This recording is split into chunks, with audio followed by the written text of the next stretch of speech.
Okay. Welcome back.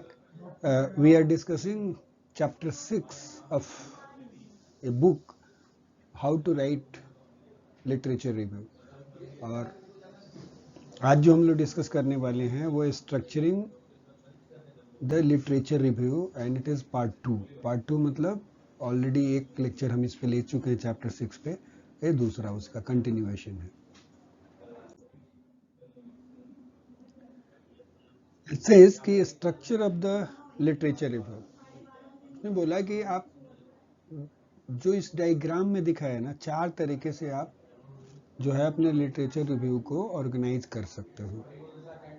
जिसमें एक बोला था कि लॉन्ग शॉट, मीडियम शॉट और क्लोजअप, ये 3 वाला का था. दूसरा जो था फनेलिंग था कि पहले आप ब्रॉड बात करिए या जनरलाइज बात करिए और फिर जिस टॉपिक पे आना चाहते हैं धीरे धीरे आप उस टॉपिक पे आइए फाइनली अपने. तीसरा था जो कॉन्सेप्ट उसमें कि एक लिटरेचर रिव्यू करा, दूसरा करा, तीसरा करा.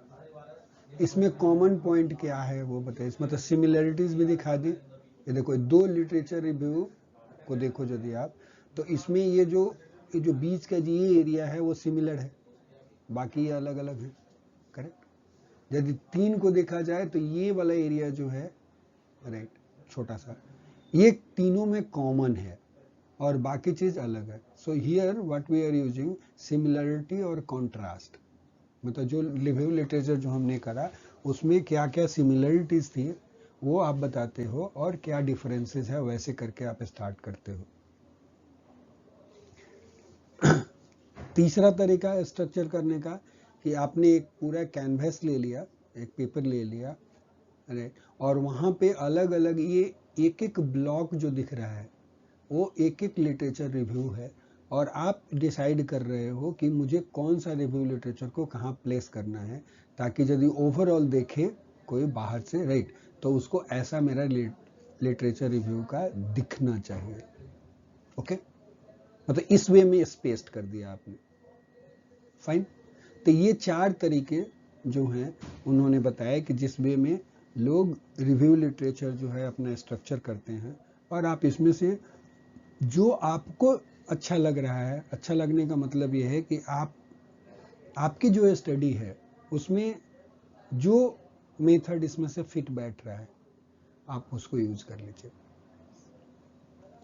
Okay, right. Based on these ideas you may find it useful to devise your own picture or pictures to represent how you structure your review. You might draw a patchwork for the whole review, like a patchwork for the whole review, ऐसा करके, right, labeling each patch according to the different strands of your review. मतलब जब आप review literature करते हो तो उसमें आपके कई स्ट्रेंड्स होते हैं. कई स्ट्रेंड्स होने का मतलब क्या है, जैसे आप अच्छे से समझ सकते हो, जैसे मान लो कि आपका thesis artificial intelligence machine learning से है, डायग्नोसिस है, स्टेजिंग है, प्रोस्टेट कैंसर है, राइट, गैलियम पीएसए में पेचिटी है. तो इतने अलग अलग पार्ट है, 5-6 स्ट्रेंड्स बने उसके. एक आर्टिफिशियल इंटेलिजेंस अलग बना, गैलियम पीएसए में एक बना, उसका दूसरा प्रोस्टेट कैंसर एक अलग बना, फिर उनका डायग्नोसिस, उनका स्टेजिंग, और फिर इनको इंटीग्रेट करना. समझ गए. तो ये अलग अलग स्ट्रेंड्स हैं. तो वही बोल रहे हैं कि it each patch according to the different strands of your review and devise other diagrams for each sections. अब एक एक सेक्शन, जैसे मान लो कि आपका गैलियम पीएस प्रोस्टेट कैंसर का बन रहा है, तो प्रोस्टेट कैंसर का यदि मान लो कि आपने एक पर्टिकुलर चीज बनाया, तो आप हो सकता है कि आपने जनरल ओवरव्यू से शुरू करो कि around the world prostate cancer का ये प्रिवेलेंस है, उसके ट्रीटमेंट मोडालिटी के ये चीजें अवेलेबल हैं. Then you can come to the sub section कि इंडिया में इंडियन रजिस्ट्री के बेस्ट पे ये सिचुएशंस है और इंडिया में कंडीशंस, ट्रीटमेंट और उसका जो है वो ऐसा है. करेक्ट। अब मान लो कि उसमें भी आप प्रोस्टेट कैंसर में चाहोगे तो स्टेजिंग जो है, करेंटली स्टेजिंग इन चीज़ों पे, ये स्टेजिंग के लिए ये जो मॉडलिटी, डायग्नोस्टिक मॉडलिटी अवेलेबल है, जिसके ऊपर रिलाई करते हैं। ब्लड रिपोर्ट का वैल्यू यहाँ से यहाँ इसके बीच में लाई करता है, तो ये होता है, ये होता है, ऐसे करके। मतलब उसमें कि जैसे मान लो कि वहाँ पे आप ये भी दे सकते हो कि AGCC का क्या गाइडलाइन है, यूरोपियन का गाइडलाइन ये है जिसके बेसिस पे डायग्नोसिस और स्टेजिंग होती है, और इंडियन कॉन्टेक्स्ट में हमारे यहाँ जो हॉस्पिटल्स जो हैं वो वहाँ पे ये पर्टिकुलर प्रोटोकॉल जो है, इसका ट्रीटमेंट का प्रोटोकॉल ये फॉलो किया जाता है। तो आपका देखो एक प्रोस्टेट कैंसर एक सेक्शन बना, और ये बाकी जो जितने जो हेडलाइंस, जो कीवर्ड्स जो हमने बोले, वो सारे कीवर्ड्स जो हैं वो सब सेक्शंस है। तो वो उसको कैसे डिसाइड करोगे, वैसे करके बनाते हैं, right. For example, for one theme in your review you might choose to adopt a general to a specific pattern from moving from long shot to closeup. मतलब लॉन्ग शॉट टू क्लोजअप मतलब ये वाला हो सकता है कि long shot पहले आप जनरलाइज बात करो, हिस्टोरिकल बैकग्राउंड दो, उसके बारे में उतना डिटेल ना लिखो, राइट, और उसके बाद अपने टॉपिक पे आओ जहाँ पे क्लोजअप की जरूरत है, वहाँ डिटेल्ड बताओ आपके थीसिस से उसका क्या रिलेशनशिप बन सकता है। तो इस वे में लिटरेचर रिव्यू जो है आप कर सकते हो। इन विच केस द फनलिंग और zooming diagram would be suitable. अब जैसे मान लो कि ये है कि एक थीम को जो आप रिव्यू कर रहे हैं, उसके लिए आप ये आइडिया जनरल से स्पेसिफिक पैटर्न वाला एडॉप्ट कर सकते हैं। तो उसको एडॉप्टेशन में दो तरह के डायग्रामों में काम आ सकते हैं। That's what it gives. Either ये फनेलिंग वाला ले लो, या लॉन्ग शॉट, मीडियम शॉट और क्लोजअप वाला ले लो। दोनों में से कोई भी आप चूज कर सकते हो, ठीक है। अब क्या है, यहाँ पे ना एक एग्जाम्पल डिस्कस कर रहा है। दिस इज द एग्जाम्पल जो है वो सैंपल है structure of literature review from international business and management. अब देखो हम लोग ना थेसिस वाले में भी एक चीज डिस्कस कर रहे थे, जब how to write better thesis वाले में बात कर रहे थे, तो वहाँ पे हमने एक पर्टिकुलर चीज बोला था कि आपके सुपरवाइजर के पास ना बहुत सारे ऐसे होंगे थेसिस जो उन्होंने ऑलरेडी कराए होंगे, आप उसको रिव्यू करो। एग्जामिनर के जो क्वेश्चन जो हैं उसके हिसाब से देखो खुद को, उसको पढ़ के, कि भाई उसमें से कौन से क्राइटेरिया जो है इस थीसिस में फुलफिल हुए हैं, कौन से नहीं हुए हैं। और वहाँ पे हमने ये भी बात बोली थी कि आपको दूसरा जगह का भी थीसिस देखना चाहिए, कोई इंजीनियरिंग का भी देख लो या दूसरे फील्ड का भी देख लो, आप इंटरनेशनल लेवल का थीसिस देख लो, और वहाँ पे वैसे ही एज ए एग्जामिनर बन के आप, यदि आप एग्जामिनर हो, आपके पास ये लिस्ट पड़ी हुई है कि ये चीज़ चेक करना चाहिए, उसके रेस्पेक्ट में आप थीसिस को खुद रिवैल्यूएट करो। तो उससे आपकी लर्निंग बेहतर होती है। एटलीस्ट आपको आइडिया मिलता है, उसमें से भी हो सकता है कि कुछ इनोवेटिव आइडिया मिले आपको कि आपकी थीसिस को कैसे लिखना है। यहाँ पर भी ये एग्जाम्पल उस वे में यदि आप देखोगे तो it is quite useful for you, क्योंकि ये आया कहाँ से, इंटरनेशनल बिजनेस और मैनेजमेंट डिपार्टमेंट से है, जो हमारा इससे कुछ लेना देना नहीं है, ये बिजनेस का है पूरा। लेकिन हम यदि उस व्यू में देख रहे हैं कि कुछ हमें इनोवेटिव आइडिया यहाँ से मिल सकता है कि कैसे लिटरेचर रिव्यू को स्ट्रक्चर किया जाता है, तो उस एस्पेक्ट को दिमाग में रखते, उस प्रोस्पेक्टिव से यदि हम कोई चीजें ढूंढना शुरू करेंगे तो we may get something, some beautiful idea also. Okay, तो उसके एस्पेक्ट से देखते हैं, इसलिए मैंने एग्जाम्पल जो था उसको स्किप नहीं किया, उसको इंक्लूड किया है।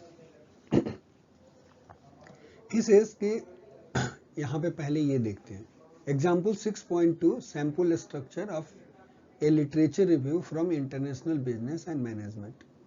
says कि the following example is from an MSc digitation, MSc student ने लिखा है, right, in the field of international business and management, and provides an illustration of Weisberg and Booker's 1993 approach to organizing a review। मतलब ये author जो है वाइसबर्ग और Booker, जो है, इन लोगों ने एक मेथड दिया कि कैसे लिटरेचर रिव्यू को ऑर्गेनाइज करना चाहिए, उसके बेसिस पे ये एग्जाम्पल है।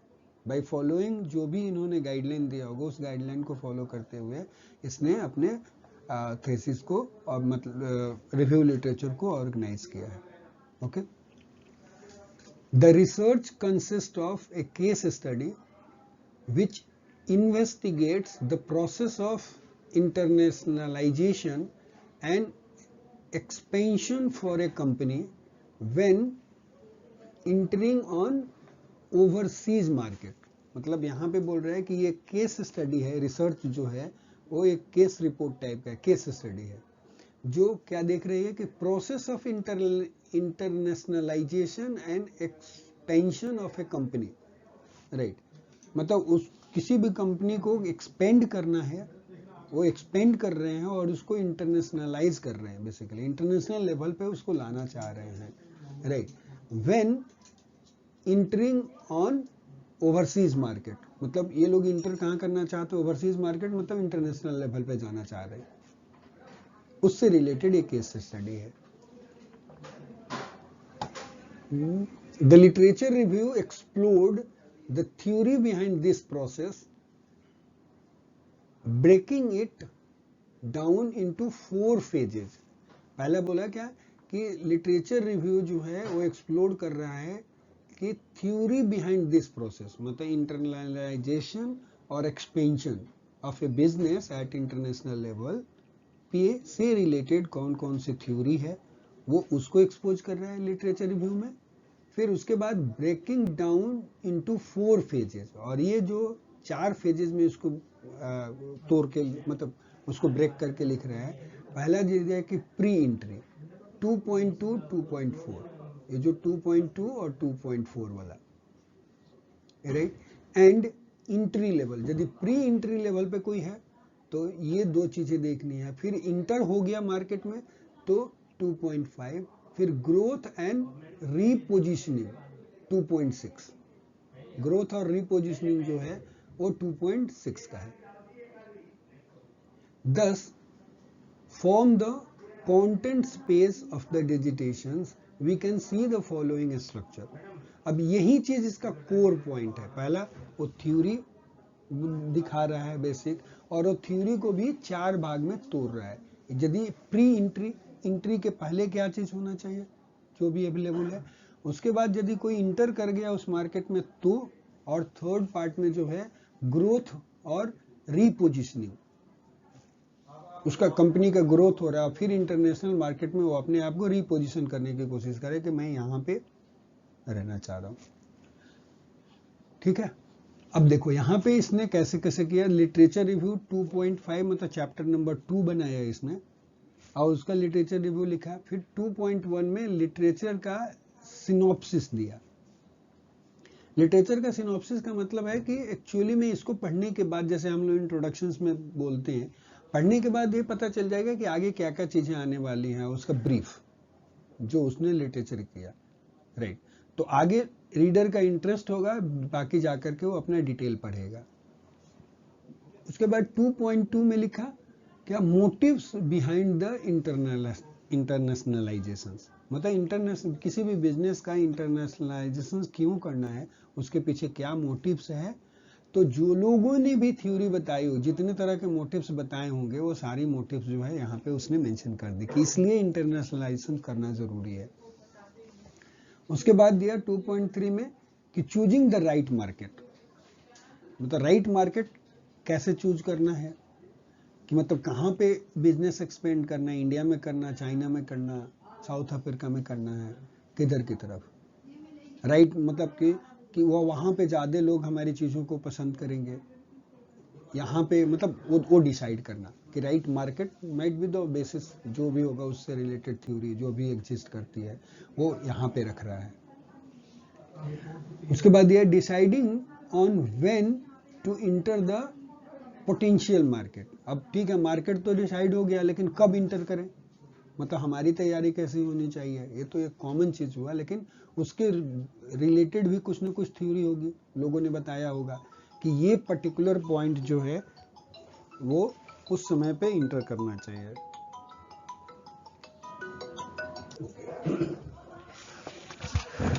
सो यहाँ पे देखो, उसके बाद जो है राइट मार्केट, फिर deciding when to enter the potential market. उसके बाद बोल रहे हैं कि एंट्री मोड की बात कर रहा है नेक्स्ट में जाके। एंट्री मोड में भी बताया कि एस्टेब्लिशिंग होली ओन्ड सब्सिडियरीज, एक कोई तरीका होगा, ज्वाइंट वेंचर करके उसको इंटर करना है ऑन एंट्री मोड, या franchisee as a entry mode, मतलब फ्रेंचाइजी लेकर के इंटर करना है, या high control versus low control, मतलब अलग अलग मोड ऑफ एंट्री है इंटरनेशनल मार्केट में एंट्री करने का, उसको उसके बेसिस पे यहाँ पे सबसेक्शंस बना रहा है एंट्री मार्केट में, एंट्री मोड में। उसके बाद 2.6 में देखो expansion with in the market, जब मार्केट में आप चले जाते हो तो उसमें कैसे एक्सपेंड करना है, उससे रिलेटेड रिव्यू लिटरेचर की बात कर रहा है। और यहाँ पे आ रहा है 2.6.1 में ग्रोथ स्ट्रेटेजीज बता रहा है, राइट, कॉर्पोरेट लेवल स्ट्रेटेजीज, इससे growth strategies at the level of corporate, वहाँ पे क्या क्या स्ट्रेटेजी होती है उससे रिलेटेड थ्योरेटिकल चीजें या जो जो लोगों ने काम किया था उसके बारे में वो डिस्कस कर रहा है। And then it goes to the research contributions 2.7 and so on. यहाँ पे देखो क्या बोल रहा है, इन दिस चैप्टर, मतलब रिव्यू लिटरेचर वाले चैप्टर में, what is doing the researcher explores chronologically the phases of a company's entry into new international market from pre to growth and repositioning, मतलब वो क्रोनोलॉजिकल ऑर्डर में जा रहे हैं basically. वो पहले प्री एंट्री की बात करता है, फिर एंट्री की बात करता है, और फिर एंट्री के बाद उसका ग्रोथ, अपने पोजीशन को रीपोजिशन करना चाह रहा है अपनी कंपनी को, उसकी बात कर रहा है, जो केस स्टडी से रिलेटेड जो थी। Each phase he compares, contrast and critics. Her phase में वो क्या कर रहे हैं, कंपेयर कर रहे हैं, कॉन्ट्रास्ट कर रहे हैं, मतलब कि क्या डिफरेंसेस हैं, एंड क्रिटिक, वो अपना क्रिटिकल इवैल्यूएशंस बता रहा है। Different authors theories and models, मतलब अलग अलग ऑथर्स ने जो थ्योरी और मॉडल डेवलप किया है उसके बीच में वो कंपेयर कर रहे हैं, क्या डिफरेंसेस है उसको हाईलाइट कर रहा है, और अपने क्रिटिकल कमेंट्स भी प्रोवाइड कर रहा है। This review serves as the theoretical underpinning and framework for the case study analysis of US retail companies entry into Latin American market। अब बोल रहे दिस रिव्यू जो है it serves as the theoretical underpinning, मतलब theory on the theoretical basis पे क्या क्या चीजें एग्जिस्ट करती है इंटरनेशनल मार्केट में, और उसके फ्रेमवर्क क्या है, right, for the case of a study analysis US में, specially US retail companies entries, यदि वो इंटर करना चाह रहे हैं इनटू लैटिन अमेरिकन मार्केट में इंटर करना चाह रहे हैं, तो उसके लिए क्या थ्योरी है, वो थ्योरी ये प्रोवाइड कर रहा है ये रिव्यू लिटरेचर। ठीक है, आपको समझ में आ रहा है आप लोगों को? हाँ, in the literature review examples, so in the literature review example, Dino, जो भी ऑथर जो है, provided a theoretical overview of a process which was then used to provide a basis for exploring a case study। मतलब इसने जो theory दे दिया, उस theory के बेसिस पे आप दूसरे केस स्टडी को एनालिसिस कर सकते हैं उसके रिस्पेक्ट में। इतने अच्छा, मतलब इसने रिव्यू लिटरेचर में सारी थ्योरी बता दी। अब कोई भी केस स्टडी जो आपको एनालिसिस करना है इंटरनलाइजेशन और ग्लोबल मार्केट के लिए, तो आप उसके रेस्पेक्ट में आप उसको इवेलुएट कर सकते हैं। As explained above, it is often relevant to also include a section or subsections in your review which report on related empirical studies in your field। मतलब ये बोल रहे हैं कि ये रेलिवेंट है कि आप ना सेक्शंस और सब सेक्शंस भी अपने रिव्यू में इंक्लूड करें, जो है विच रिपोर्ट्स, मतलब उस सब सेक्शंस में आपको क्या रिपोर्ट करना है, कि रिलेटेड इंपेरिकल स्टडी जो है आपके फील्ड में क्या क्या चीजें हो रही है, राइट। मतलब जो आप रिव्यू लिटरेचर करेंगे, जैसे फॉर एग्जांपल उसने सब सेक्शन इंक्लूड किया, सेक्शन इंक्लूड किया, इसी के लिए ना, मतलब सिर्फ एक ही नहीं कि रिव्यू लिटरेचर और सब हम लोग जैसे, मतलब हम लोग जो भी रिव्यू लिटरेचर लिखते हैं उसको बेहतर ढंग से बनाया जा सकता है by giving proper thought, some time और एनर्जी दिया जाए तो हम लोग अच्छा सा रिव्यू लिटरेचर इस वे में भी लिख सकते हैं। Findings are compared and contrasted. Limitation in the previous study may be highlighted. ठीक है, मैं बोल रहा है कि फाइंडिंग्स जो भी है, मतलब जो भी आपने रिव्यू लिटरेचर किया, थ्योरी दो थ्योरी है तो या तीन है तो उसके बीच में कंपेरिजन करा जा सकता है, उसमें क्या डिफरेंसेस है वो बताया जा सकता है। फिर limitation in the previous studies में भी हाईलाइटेड, जो पहले की जो स्टडी हुई है उसमें लिमिटेशंस क्या रहा है उसको हाईलाइट किया जा सकता है। यहाँ पे ना मैं एक बात बताना जरूर चाहूँ, endness of your own work is identified, मतलब जो कमी जो है जो वहाँ पे लिमिटेशंस में, उसके लिए वो आप आइडेंटिफाई कर सकते हो कि ये गैप है जहाँ पे मैं इस गैप को फिल कर सकता हूँ, या मेरा यहाँ पे पोजीशन होगा अपने बिजनेस का। जैसे उसने एग्जाम्पल चैप्टर 2 में भी बताया था, एक यहाँ पे जो है चैप्टर 6 में, तो ये एक एग्जाम्पल जो है इसका है, और इसमें सेक्शन दिखा रहा है 2.2.1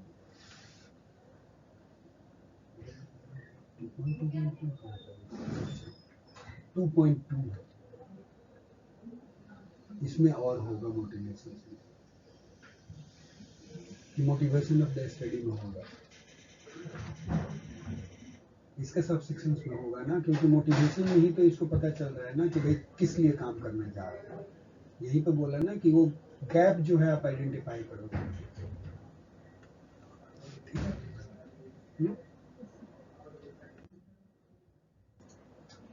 ये जो है ये चीजें हम लोग ऑलरेडी उधर डिस्कस कर चुके हैं, तो इसलिए हम इसको स्किप कर जा रहे हैं, right. Okay, the tabular presentation of a related empirical study shown in chapter 4 can provide a stepping stone for this part of the review. मतलब ऐसा भी हो सकता है कि आप जैसे चैप्टर 4 में हम लोग टेबल वाला बनाए थे ना कि अलग अलग रिव्यू था, उसके कमेंट्स, आर्टिकल्स, ऑथर, ऐसे करके एक टेबल बनाया था कि टेबुलेटेड फॉर्म में भी रिव्यू लिखा जा सकता है।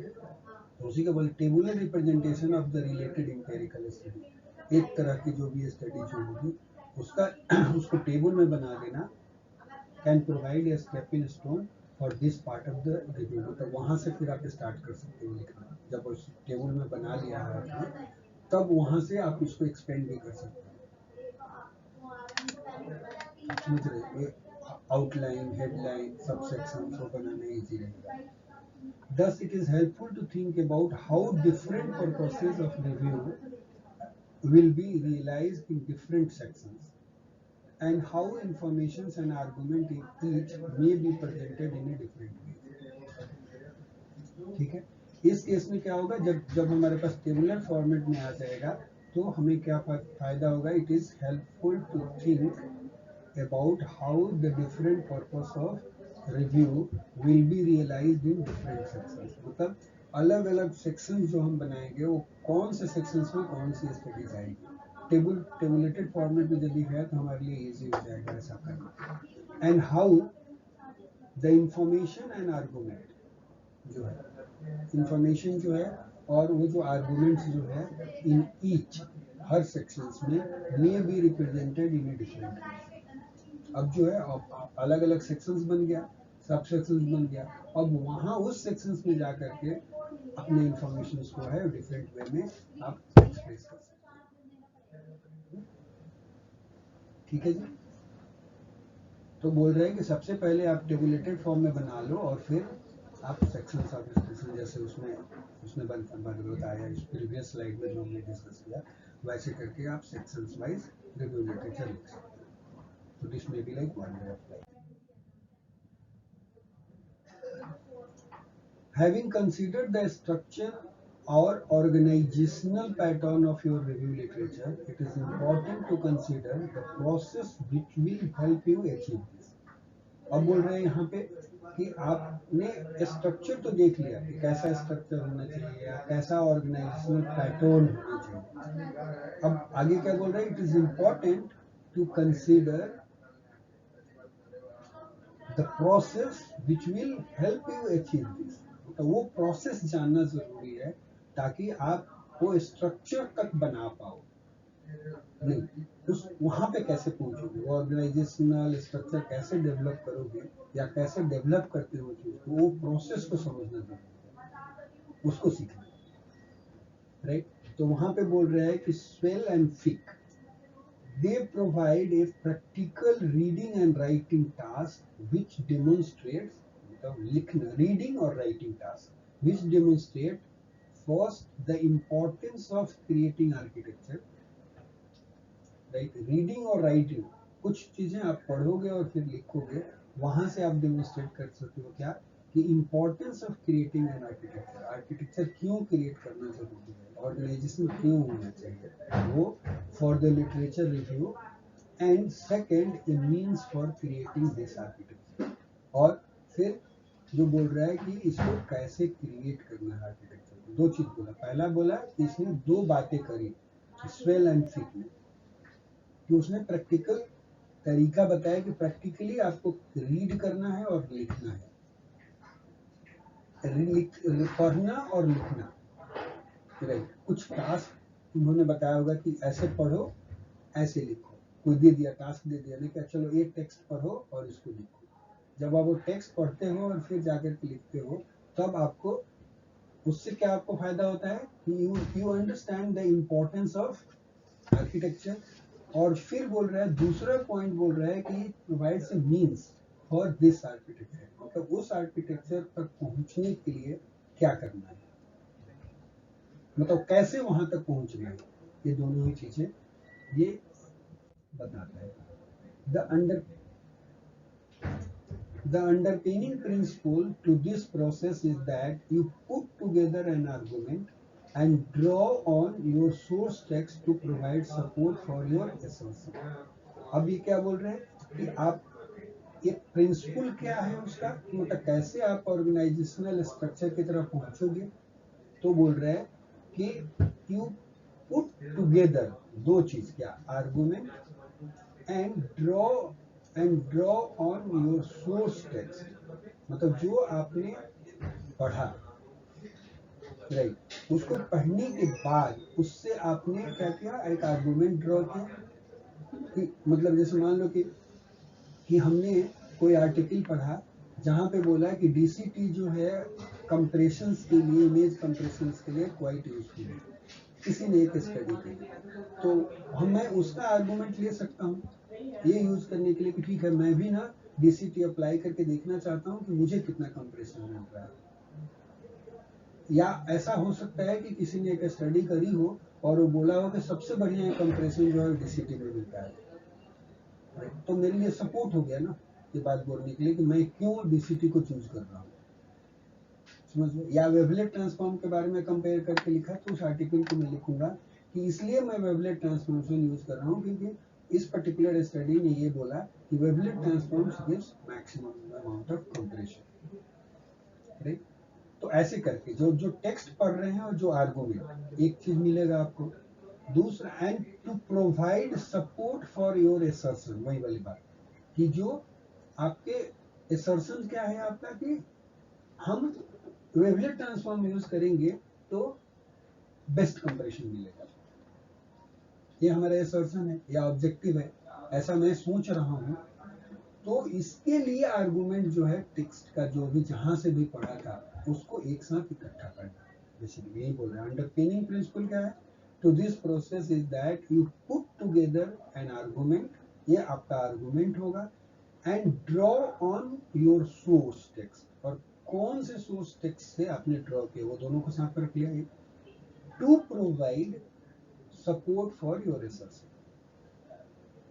करेक्ट। तो सोर्स टेक्स्ट रखना और प्लस में आर्गुमेंट उसमें से निकाल के रख लेना एक साथ, भाई इससे मुझे ये पॉइंट मिला, एक point. By developing your own argument you show that you are using the literature for your own purposes, अब क्या बोल रहा है, by developing your own argument, कि अब जैसे मान लो कि यहाँ पे आप क्या कर रहे हो कि आप बोल रहे हो कि मुझे, आपको मान लो कि इमेज कंप्रेशन पे काम करना है, एंड देन आपने 2-4-10 आर्टिकल रिव्यू करा, तो आपका असर्शन तो है ना कि भाई हमको कंप्रेशन मिलेगा। अब बाकी आर्टिकल ने बोला कि भाई इसमें किसी ने हो सकता है कि बोला हो तो मतलब ऐसा बोला हो कि भाई वेबलेट ट्रांसफॉर्म से ही ज्यादा हमको कंप्रेशन मिलता है, राइट। तो अब हम डेवलप करना चाह रहे हैं कि मैं वेबलेट ट्रांसफॉर्म यूज करूंगा तो मुझे इतना से इतना के बीच में कंप्रेशन मिल सकता है, या और भी कहीं इस बात को कि वेबलेट ट्रांसफॉर्मेशन से ज्यादा कंप्रेशन मिलता है, इस बात को यूज करूंगा और मैं अपने आर्गुमेंट डेवलप करूंगा, उसमें इस कॉन्सेप्ट को यूज करूंगा। जैसे मान लो कि मैं कोई दूसरा चीज प्रूव करना चाहता हूँ, राइट, तो इस आर्गुमेंट को यूज करूंगा कि उसने ऐसा कहा था इसलिए मैं ऐसा बोल रहा हूँ, समथिंग लाइक। अब समझ लो, हमारा आर्गुमेंट दूसरा है लेकिन उस आदमी ने ऐसा बोला इसलिए मैं ऐसा बोल रहा हूँ, ऐसा होता है ना, करेक्ट।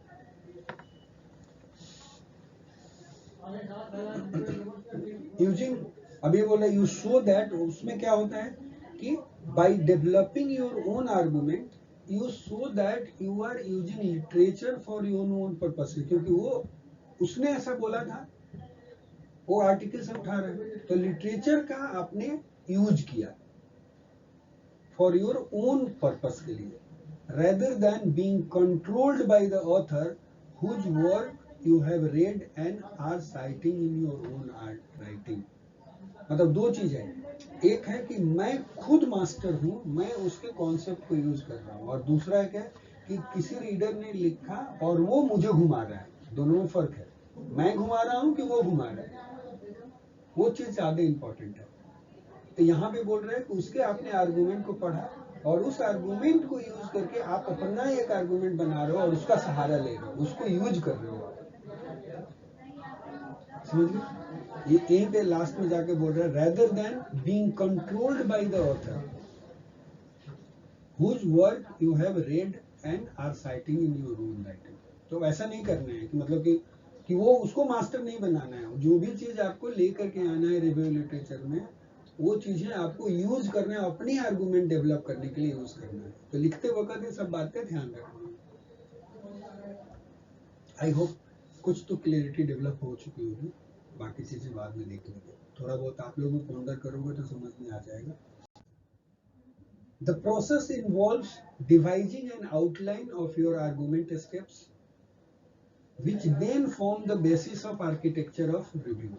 अब बोल रहे हैं कि जो भी आप आर्गुमेंट डेवलप करना चाहते हो, मतलब मान लो कि आप एक पर्टिकुलर जगह पे पहुंचने जा रहे हो ना, रिव्यू लिटरेचर में क्या कर रहे हो, आप रिव्यू लिटरेचर में सारा मटेरियल इकट्ठा किया है और फाइनली आप आ रहे हो यहाँ पे कि यहाँ पे गैप है, जिस गैप को मैं फिल करने वाला हूँ, या ये लिमिटेशंस है इसको मैं खत्म करने वाला, या यहाँ तक काम हो चुका है इसको मैं एक्सटेंड करने वाला हूँ।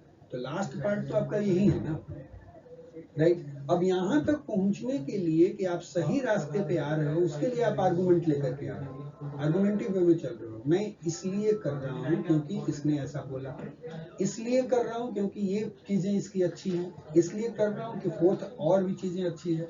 तो इसके साथ 6-7 पॉइंट जो हैं वो सारे अच्छे अच्छे हैं, इसलिए मैं ये पर्टिकुलर मेथड यूज करना चाह रहा हूँ, उसकी सारी क्वालिटी बता दी। तो आर्गुमेंट जिस वे में आप डेवलप कर रहे हो स्टेप बाय स्टेप, वही आपका आर्किटेक्चर बन जाएगा, वही आपका आउटलाइन बनेगा, जिस सीक्वेंस में आप बना रहे हो कि पहले ये बात बोल रहे हैं, फिर दूसरा बात, फिर तीसरा बात, फिर चौथा बात, अब तब जाके फाइनली मैं ऐसा बोल रहा हूँ। You got it? वही बोल रहा है, the process involves devising an outline for your outline of your argumentative steps, involve devising an outline of your argument steps which then form the basis of architecture of your review। यही जो होगा वो आपका architecture बन जाएगा review का। For each step of your argument, हर step के आर्गुमेंट के लिए बोल रहा है क्या, group together the sources that contribute to और provide support of your assertions। मतलब बोल रहे हैं कि हर ग्रुप के लिए, ये भी चीज एक इंपॉर्टेंट है,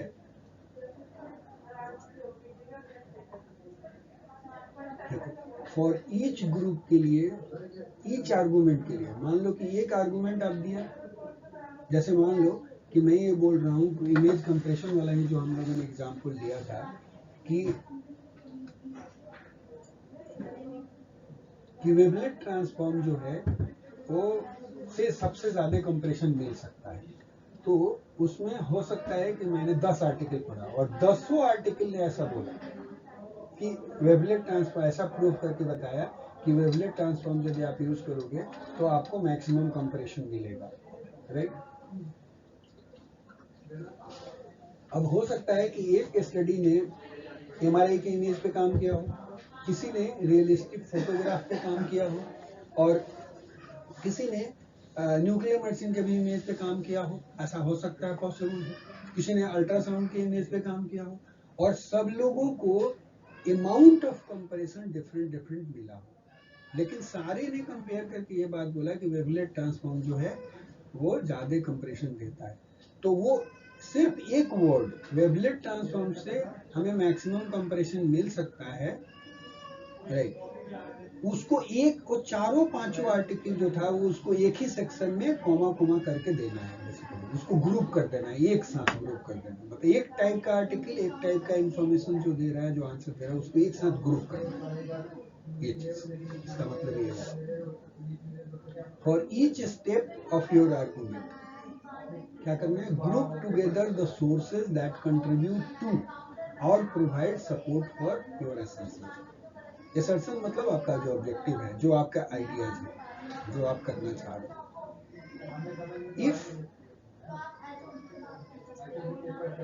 you number each of your reference in EndNote or the filing system that you are using for your references, you can insert the relevant number besides each argument step at the planning stage। मतलब वही वो coma करके, जैसे हमने reference number 1 ने ये बात बोला, रेफरेंस नंबर 2 जैसे हम लोग पेपर में लिखते हैं, ऐसे करके कोमा करके डाल सकते हैं।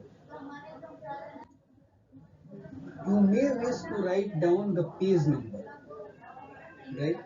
Page numbers from a particular reference that contain the information which is relevant for supporting your argument।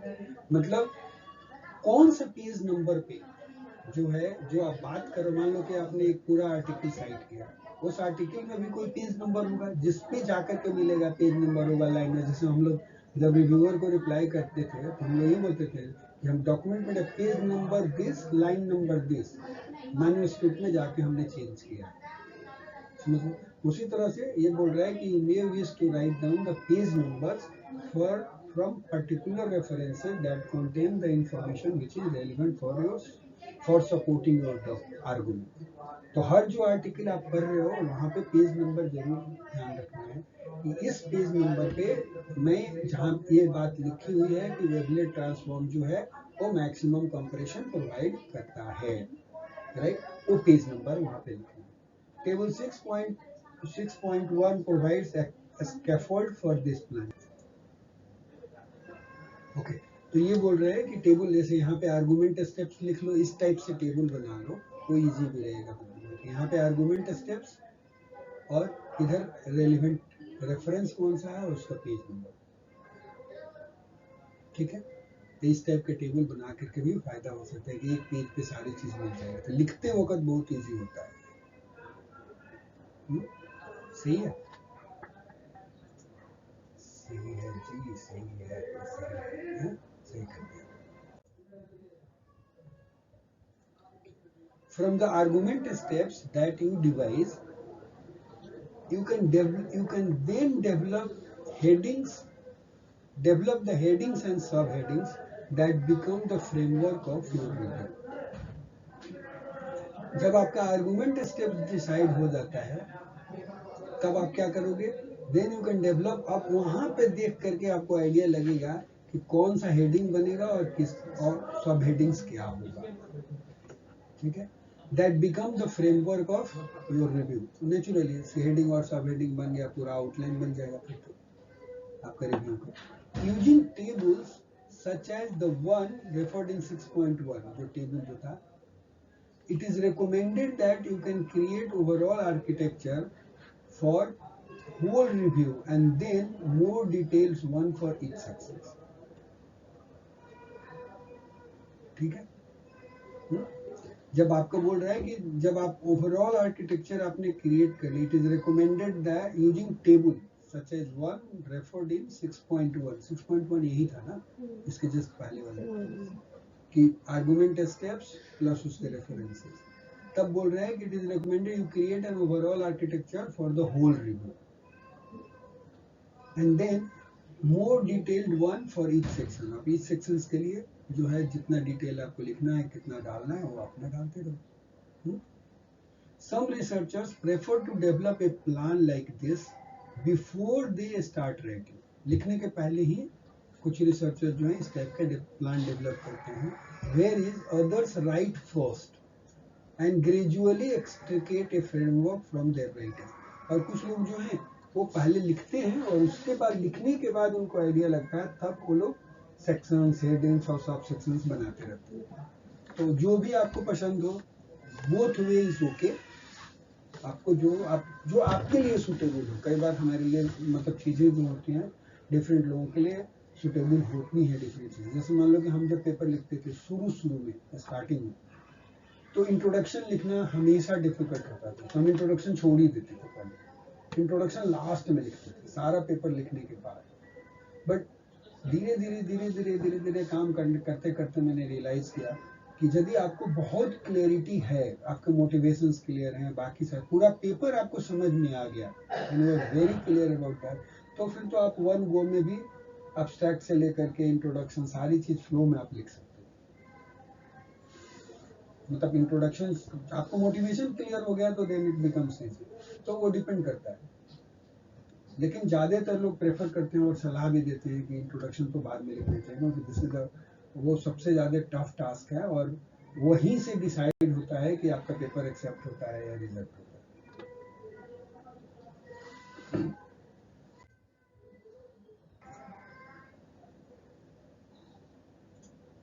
The note card systems described in chapter 4 is a useful technique for grouping together ideas from the different authors which supports the particular point that you wish to make.